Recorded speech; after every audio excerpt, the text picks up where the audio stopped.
नमस्कार प्रिय मित्रों, आज हम फिर से आप सभी के लिए बहुत ही महत्वपूर्ण जानकारी लेकर के आए हैं। आज हम दीपक से जुड़ी हुई कुछ रहस्यमयी बातों के बारे में जानेंगे। उस दीपक के बारे में जिसे हम पूजा करते समय या पूजा घर के मंदिर में या घर के बाहर के मंदिर में जलाते हैं। आप अपने घर के मंदिर में या फिर बाहर के मंदिर में पूजा तो जरूर करते होंगे और पूजा करते समय दीपक जलाने का नियम भी आपको पता होगा कि जिस दीपक को आप जिस भगवान का नाम लेकर जलते हैं, कहीं वह दीपक कुछ गलत संकेत तो नहीं दे रहा है। आपके दीपक की बाती पूरी जल जाती है या फिर दीपक में घी और बाती बच जाती है और कहीं आपके दीपक की बाती पर फूल तो नहीं बनता। और दीपक की बाती पर फूल बन जाने का क्या मतलब होता है?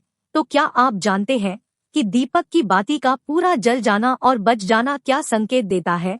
कहीं आपके जीवन की सभी परेशानियों की वजह आपकी दीपक से तो नहीं जुड़ी हुई है? कहीं आप पहले से जले हुए दीपक में तो बाती नहीं जलाते हैं?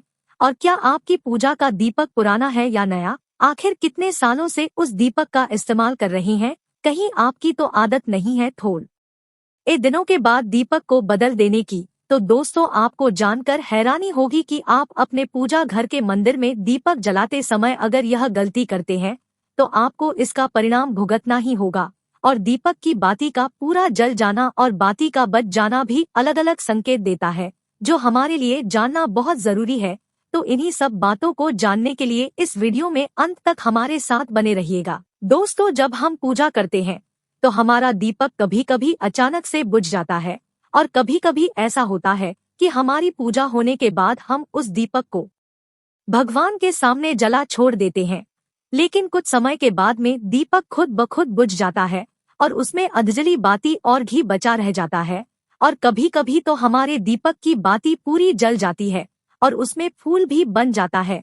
तो उनके अलग अलग नकारात्मक और सकारात्मक परिणाम होते हैं।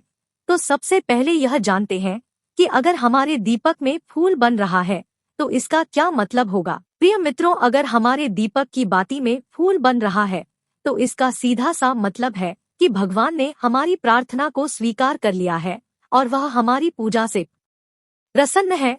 और इसका संकेत वह बाती में बने इस फूल के माध्यम से देते हैं। अगर आपके घर में दिव्य शक्तियां मौजूद है न, और आपके साथ साथ वह भी ईश्वर की पूजा में अपना ध्यान रखती है, तो आपकी दीपक की बाती में एक से ज्यादा फूल बनते हैं और कभी कभी साक्षात किसी भी देवी देवता का रूप भी दिखने लगता है। तो अगर आपके दीपक की बाती में फूल बन रहा है तो आप सच में बहुत भाग्यशाली हैं। और इसी के साथ दीपक जलाने के भी कुछ खास नियम आपको जरूर जान लेना चाहिए। दोस्तों, अगर आप पहले से जले हुए दीपक में अपनी बाती रख कर चलते हैं तो ऐसा करने से दुर्भाग्य आपका पीछा कभी नहीं छोड़ता है। तो ऐसा करने से भगवान आपसे प्रसन्न न होने की बजाय आपसे नाराज हो जाते हैं और आपको इसके बहुत ही भयानक परिणाम देखने को मिलते हैं और आपके बनते हुए काम बिगड़ने लगते हैं। आपकी तिजोरी का धन खर्च होने लगता है और आपके धन आने के सारे रास्ते भी बंद हो जाते हैं। तो हमेशा यह ध्यान रखें कि जब भी आप दीपक जलाएं, आप हमेशा साफ सुथरे दीपक का ही इस्तेमाल करें। दोस्तों, इसी के साथ कुछ लोगों की आदत होती है कि वह हर थोड़े दिन बाद अपने दीपक को बदल देते हैं। तो इस पर गुरुजी का कहना है कि आप जिस दीपक से पूजा करते हैं, आप उस दीपक को कभी मत बदलिए। आप उस दीपक को सिद्ध हो जाने दीजिए। जब कोई दीपक रोजाना भगवान के सामने जलता है तो वह दीपक समय के साथ सिद्ध हो जाता है। भगवान की सकारात्मक ऊर्जा उस दीपक में आ जाती है और जब भी आप वह दीपक जलाते हैं तो आपका तन और मन दोनों पवित्र हो जाता है। तो आप हर रोज उस दीपक को साफ कीजिए, फिर उसमें बाती रख कर जलाए। आप जितनी बार भी दीपक जलाए उतनी बार उस दीपक को साफ करके बार बार उस दीपक में बाती ही जलाएं। लेकिन अगर आप गलती से भी उस दीपक को बदलते हैं तो आपकी तरक्की में रुकावट आ सकती है। इसलिए आप अपने दीपक को कभी भी मत बदलना। 10 साल 20 साल तक आप इस दीपक में लगातार बाती जलाएं। इससे आपका दीपक सिद्ध हो जाएगा और आप इसका चमत्कार अपने घर में भी देख सकते हैं। अगर आपके घर में कोई भी रोगी हो, बीमार हो या किसी का बुखार नहीं जा रहा हो तो आप इस दीपक को थोड़ी देर के लिए किसी बर्तन में डालिए और अब उस रोगी को यह पानी पिला दीजिए। 10 से 15 मिनट के भीतर उसका बुखार उतर जाएगा। वहीं अगर आपके घर में किसी को नजर लगी हो या फिर आपके व्यापार में किसी की नजर लगी हो, आपका धंधा अच्छे से नहीं चल रहा हो तो भी आप इस दीपक को तांबे के बर्तन के भीतर पानी में भरकर उसमें डाल दीजिए और रात भर के लिए छोड़ दीजिए। सुबह पानी का छिड़काव अपने घर में और अपनी दुकान पर करिए। ऐसा करने से आपको साफ साफ परिणाम दिखाई देंगे, क्योंकि जब हम लगातार एक ही वस्तु का प्रयोग अपनी पूजा में करते हैं तो वह वस्तु शुद्ध हो जाती है। भगवान की जो ऊर्जा होती है वह उस वस्तु में समा जाती है। तो कभी भी अपने मंदिर के दीपक को बदलने की गलती ना करें। दोस्तों, अगर आपके मंदिर का दीपक टूट जाता है या फिर खराब हो जाता है या खंडित हो जाता है, आप तभी उस दीपक को बदल सकते हैं। लेकिन फिर भी आप उस दीपक को अपने घर में संभाल कर रखें, क्योंकि यह भगवान की सकारात्मक ऊर्जा का भंडार होता है। वहीं अब आपको यह भी बता देते हैं कि अगर आपके दीपक की बाती पूरी नहीं जलती है, दीपक में ही बाती बच जाती है, तो इसका क्या परिणाम होता है। तो सबसे पहले यह देखिए कि अगर आप किसी भी पेड़ पौधे की पूजा कर रहे हैं और पूजा में जलाया हुआ दीपक पूरा नहीं चला या फिर उसमें ही बच जाता है, तो इससे आपके घर में बीमारियां घर बना लेती है और यह बीमारी कभी भी आपका पीछा नहीं छोड़ेगी। तो जब भी आप किसी भी पेड़ पौधे की या मंदिर के बाहर किसी भी जगह की पूजा करें तो यह ध्यान रखें कि उसकी बाती पूरी जले और उस बर्तन में भी ना बचे, क्योंकि यह आपकी अच्छी सेहत के लिए बहुत ही ज्यादा अच्छा प्रभाव देगा।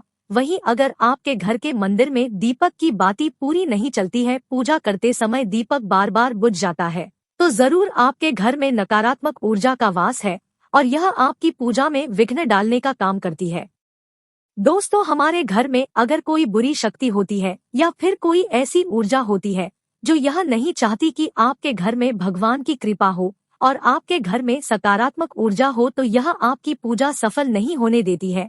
क्योंकि दोस्तों, एक वातावरण में एक ही तरह की ऊर्जा रह सकती है, या तो सकारात्मक या नकारात्मक, और जो बुरी शक्तियां होती हैं वह यह कभी भी नहीं चाहती कि आपके घर में देवी शक्तियों का वास हो। क्योंकि अगर आपके घर में भगवान ने अपनी कृपा है तो उन बुरी शक्तियों और ऊर्जाओं को आपके घर से जाना पड़ेगा। तो यह बुरी शक्तियां हमेशा इसी कोशिश में रहेगी कि आपकी पूजा में रुकावटें आए और इन्हीं के प्रभाव से हमारा दीपक बार बार बुझ जाता है या फिर हमारे दीपक की बाती पूरी नहीं जलती। तो इस सब से बचने के लिए आपको क्या करना है कि सच्चे मन से भगवान का स्मरण करना है, और जब भी आप दीपक जलाएं तो भगवान से सबसे पहले यह प्रार्थना करें कि आपके आसपास जितनी भी नकारात्मक ऊर्जा हो वह आपसे दूर रहे, भगवान की कृपा आप पर बनी रहे। साथ ही ऐसी शक्तियों से बचने के लिए जब भी आप दीपक जलाएं तो गंगाजल से एक गोल घेरा बना लेने और इस गोल घेरे में दीपक को रखें। क्योंकि दोस्तों, गंगाजल बहुत ही पवित्र माना गया है और महादेव का वरदान भी गंगाजल को मिला हुआ है।